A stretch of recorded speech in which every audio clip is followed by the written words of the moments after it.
The second half of recovery also helps to maintain ventilation, circulation, and the body's temperature. Otherwise, the body may go into shock due to sudden changes. Breathing, therefore, remains elevated, and so does temperature, but they slowly decrease. It takes an additional 5 to 10 litres of oxygen depending on the exercise it is recovering from. It can also take minutes or hours depending on the previous exercise. For example, it would take the body far longer to recover from a marathon than it would to recover from a high jump. This whole lactic acid recovery process can be sped up by undertaking a cool down, as this ensures a continuous supply of oxygen to the muscles, which helps to disperse lactic acid. In the Cori cycle, glucose is metabolized to pyruvate and then to lactate in the muscles. The lactate is released into the blood and carried to the liver, where it is reconverted into pyruvate and used for gluconeogenesis, and the resulting glucose is released and travels back to the muscles. A prolonged low-intensity exercise like a marathon can cause restoration that lasts days. A high-carbohydrate diet can speed up the glycogen recovery process. Muscle cells are the most receptive to carbs during the first 2 hours following a training session. To speed up recovery, athletes should consume 300 to 400 calories of carbs shortly after a training session, and another 300 to 400 calories of carbs within 2 hours. Most athletes choose to drink a high-carb-loaded drink following their exercise, although one study reported that a combination of protein with carbohydrate was even more effective than carbohydrates alone in raising muscle glycogen after aerobic exercise. The graph on the screen shows how muscle glycogen stores are full at the start of a marathon and are nearly empty by the end. It then proceeds to show how these stores replenish quickly in the first 12 hours, and then the process slows down until it is nearly full again after 60 hours of recovery time. Metabolic needs are the extra volumes of oxygen that you consume after exercise in your major organs, like the heart and the respiratory muscles.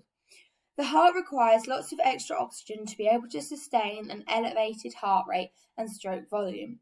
Even though the body is no longer moving, the heart still needs to pump blood around the body to remove lactic acid.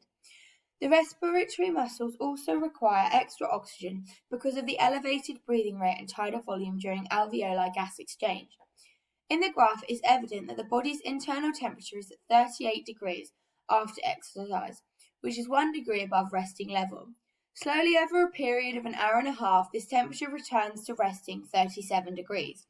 Temperature, cardiac output, and ventilation return to resting value at around the same time.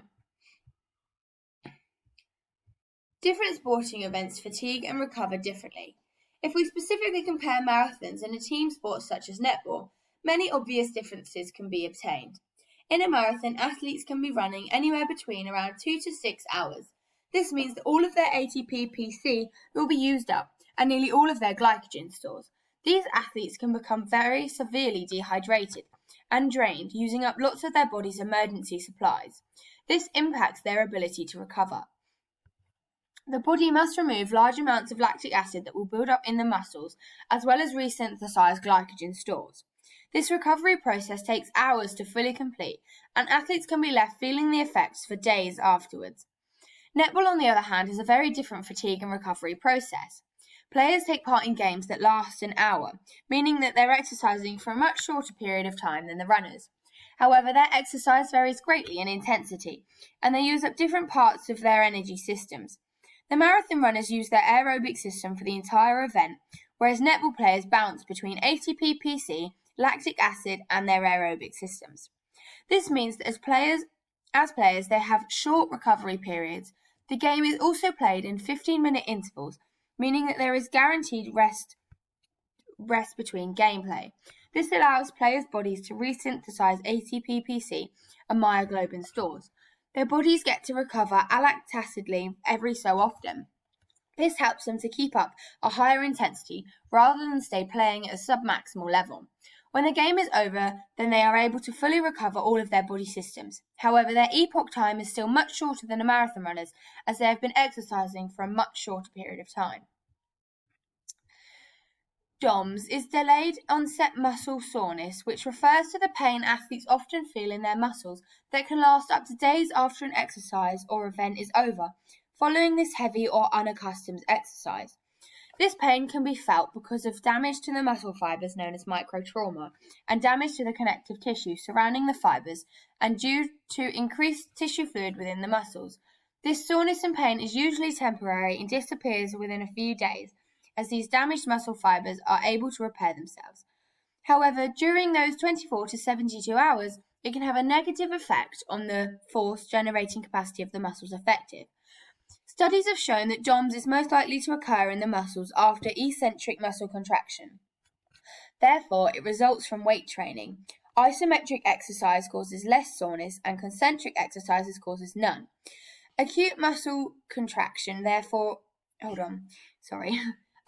soreness appears during and immediately after exercise, unlike DOMS, which doesn't present itself for around 24 hours.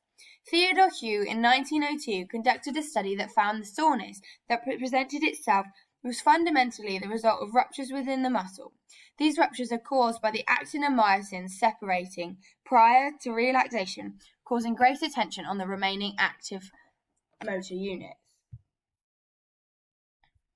There are a few main ways that athletes can optimize their training in order to prevent DOMS and aid their recovery. The quicker an athlete can recover, the quicker they can minimize risk of injury and stop their performance level from decreasing. The first method athletes can use is warming up, as this increases their oxygen capacity and helps to reduce their oxygen deficit. The second is an active cooldown, as this allows resynthesis of ATP and speeds up EPOC.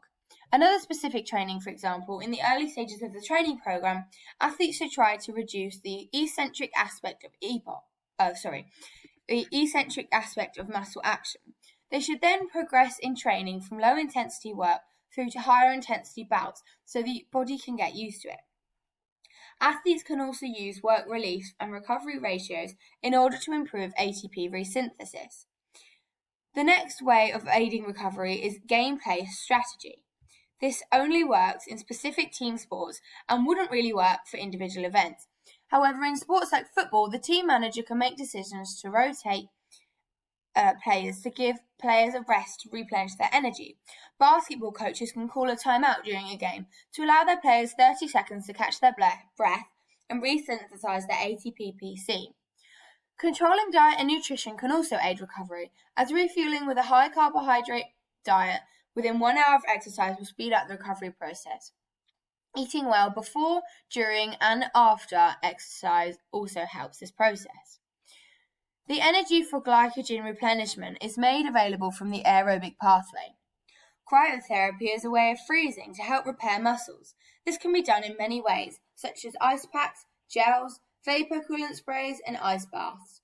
They benefit the body as they lead to vasoconstriction, decrease tissue metabolism, decrease pain, and decrease spasms. A study conducted by Amadi et al. In 1996, finding the effects of active recovery on plasma lactate and anaerobic power following repeated intensive exercise. He found that active recovery immediately after the event encourages recovery and reduces muscle lactate levels faster than complete rest. After hard intervals, one group rested completely, while a second group exercised at 30% intensity between intervals. The active group produced blood lactate levels faster and could achieve a higher power output through the workout. Suzuki et al. 2004 found that adding low-intensity exercise to the rest period after competition did not decrease an athlete's physical recovery and actually had positive effects on psychological recovery by improving relaxation.